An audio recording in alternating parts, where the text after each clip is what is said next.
3-eye atlas, Hubble Space Telescope, 2 dates, and a structure that doesn't sit still. What you're looking at here are 2 processed images of 3-eye atlas taken by the Hubble Space Telescope. The first image is from November 30th. The second is from December 27th. Same telescope, same field of view, different exposure times, and a noticeably different internal structure. These images were processed by Toni Scarmato, who shared them with a simple note. The rotation of the jets is interesting, their shape is interesting, and he has no interpretation yet. That restraint matters. Let's start with the November 30th image. You can see a dominant forward-facing structure extending from the nucleus. It's tight near the center, then fans outward. There are multiple labeled features, but one direction clearly dominates the flow. The brightness is concentrated. The geometry is organized. This looks like sustained directional activity, not chaotic, not diffuse, structured. Now hold that shape in your mind, because this is where things change. This is the December 27th image, same object, less than a month later. The structure near the nucleus has split into multiple lobes. The symmetry is more pronounced. The outflow appears redistributed across several directions.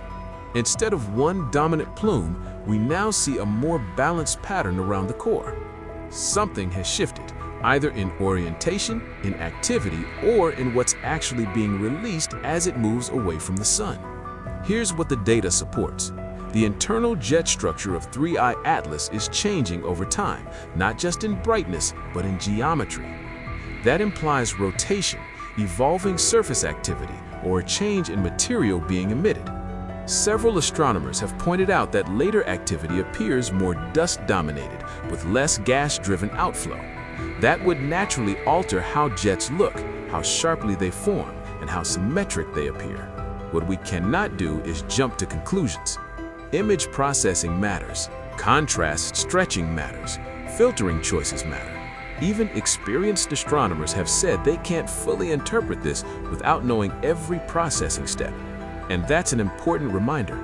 Strange does not mean artificial. Unexplained does not mean impossible. And uncertainty is not a failure of science.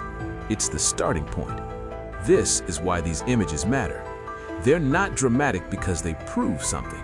They're important because they don't. They show us an object behaving in a way we haven't fully modeled yet. And that's exactly how discovery usually looks in real time.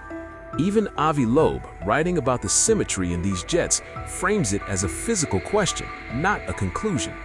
What mechanism produces this pattern? What orientation produces this symmetry? And why does it evolve this way over weeks? Those are the right questions. So where does that leave us? 3-eye atlas is doing something we don't yet understand, not because it defies physics, but because we don't yet have enough data to close the case. More observations are coming, more analysis will follow, and when they do, this picture may look very different again. So here's the real question. Are we watching rotation, changing surface activity, or a transition in what this object is releasing as it moves away from the sun? Let me know what you think. And if you want to follow this object as the data evolves, subscribe, stay curious, and we'll keep tracking what the images actually show. No shortcuts.